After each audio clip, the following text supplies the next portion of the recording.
క్రీస్తునందున్న ప్రియులకు ప్రేమతో వందనాలు తెలియజేస్తున్నాను. ఈరోజు దేవుడు మనకు చేస్తున్న వాగ్దానం ఏమిటనగా యెషయా గ్రంథం 60వ అధ్యాయం 14వ వచనం.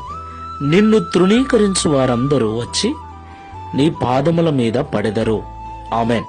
నా ప్రేమైన సహోదరి సహోదరులారా, ఈ లోకంలో జీవిస్తున్న మనమందరం కూడా మనలో ఉన్న లోపాలను బట్టి, బలహీనతలను బట్టి, చేసిన తప్పులను బట్టి, వచ్చిన రోగములను బట్టి, ఇలా అనేక కారణాల వలన ఇతరులు మనల్ని తృణీకరిస్తూ ఉంటారు, తూలనాడుతూ ఉంటారు, వ్యతిరేకిస్తూ ఉంటారు, దూరంగా పెడుతూ ఉంటారు.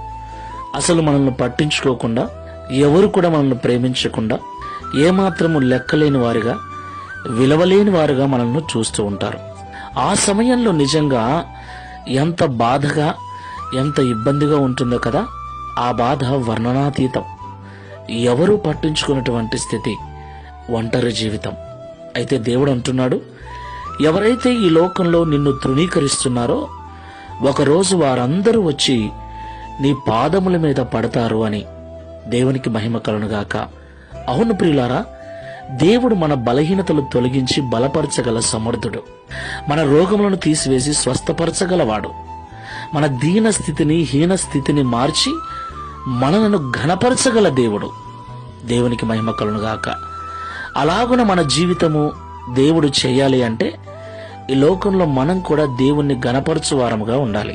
మన యొక్క క్రియల ద్వారా దేవుణ్ణి మనము ఘనపరచాలి. ఎవరైతే దేవుణ్ణి ఘనపరుస్తారో దేవుడు వారిని ఘనపరుస్తాడు. ప్రార్థన చేసుకుందాం. కృపాసత్య సంపూర్ణమైన ప్రభువా, మీకు స్తోత్రాలు చెల్లిస్తూ ఉన్నాం. ఈ ఉదయకాల సమయంలో మాతో మీరు మాట్లాడిన ప్రతి మాటను బట్టి వందనాలు చెల్లిస్తున్నాం. నిజమే తండ్రి, ఆయా సమయాలలో మా బలహీనతలను బట్టి, మా చేతగానితనాన్ని బట్టి, ఇంట్లో వారి చేత, ఆఫీసులో ఉన్న వారి చేత, ఇరుగు పొరుగు వారి చేత, ఆయా స్థలములలో ఆయా వ్యక్తుల చేత తృణీకరించబడిన వారమై, వెలివేయబడిన వారమై ఒంటరితనములో జీవిస్తూ ఉన్నాం. ఆ సమయంలో నిజంగా ఎంతో బాధ, ఎంతో వేదన. అయితే మా క్రియల ద్వారా, మా విశ్వాసము ద్వారా నిన్ను ఘనపరిచే వారముగా మేము ఉన్నట్లయితే ఈ లోకంలో మీరు మమ్మల్ని ఘనపరిచి, ఎవరైతే మమ్మల్ని తృణీకరిస్తున్నారో వారందరూ కూడా మా కాళ్ళ యొద్దకు వచ్చేటట్లుగా మా జీవితాలను మారుస్తారని మాతో మాట్లాడారు.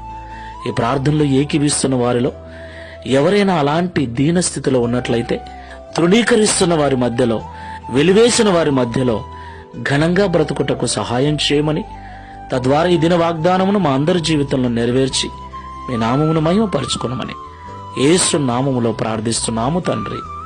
Amen. Praise the lord. God bless you.